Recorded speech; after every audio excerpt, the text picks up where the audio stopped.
Unlocking the Enigma, exploring the psychology of the silent twins.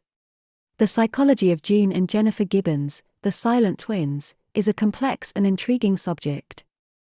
Their individual and problematic lives address issues of identity, solitude, communication, and the interaction between heredity and environment. The strange and complex lives of June and Jennifer Gibbons, also known as the silent twins, grabbed the public's interest.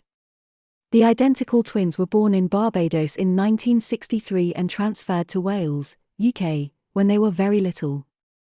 Their journey developed against a backdrop of seclusion, a one-of-a-kind friendship, and a string of unpleasant incidents that led to their renown. While neither of them was a psychopath, their behaviour and actions prompted concerns about their mental health and the nature of their connection. June and Jennifer displayed a strong intimacy that went beyond the conventional twin bond from an early age.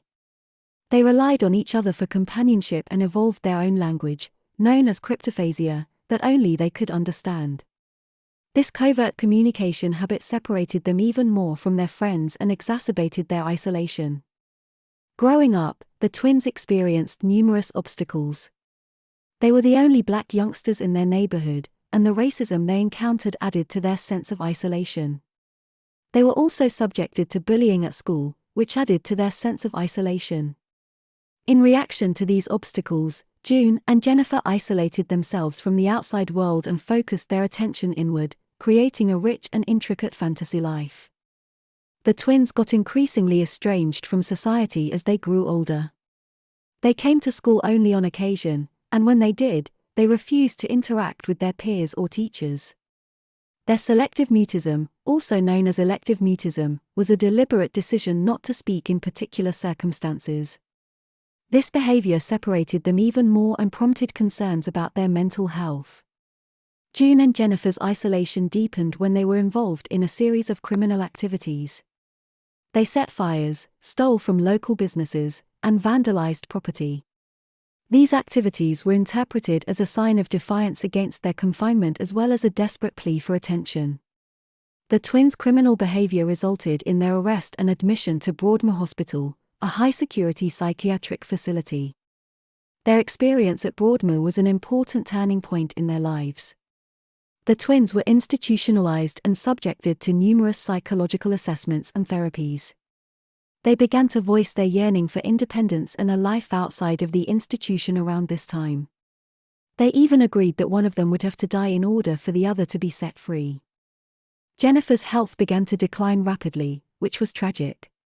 She developed severe depression and refused to eat, which led to her death in 1993 at the age of 29.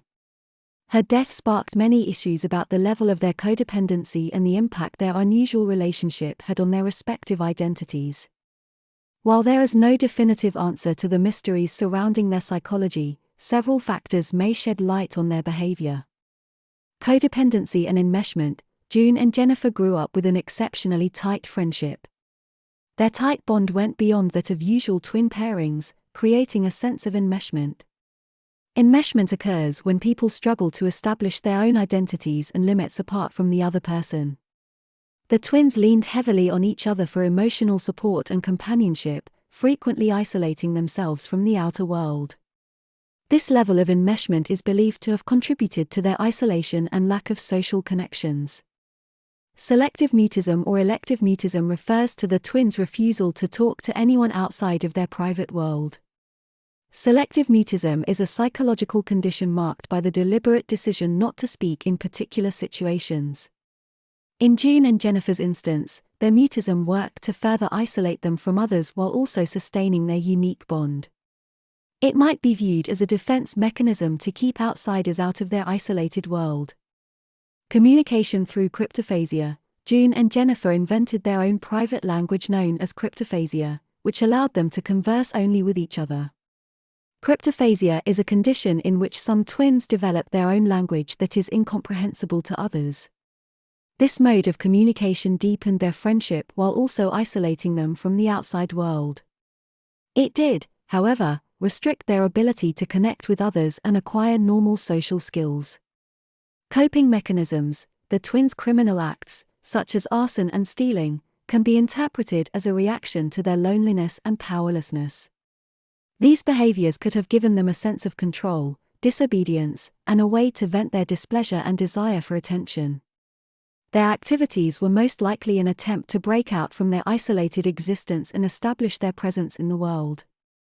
Mental health and identity issues. The mental health of June and Jennifer has been the subject of discussion and investigation.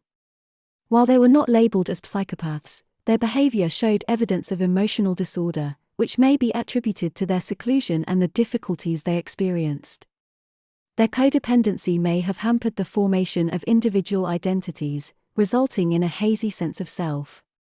The tragedy of Jennifer's deteriorating mental health and eventual death raises issues regarding the impact their unusual relationship had on their personal well-being. It is critical to approach the psychology of the silent twins with caution and to recognize our own limits. Their narrative exemplifies the complicated interplay of heredity, environment, trauma, and the intricacies of human relationships. Exploring their psyche reveals the tremendous influence of social isolation, identity development, and the limits of human resilience.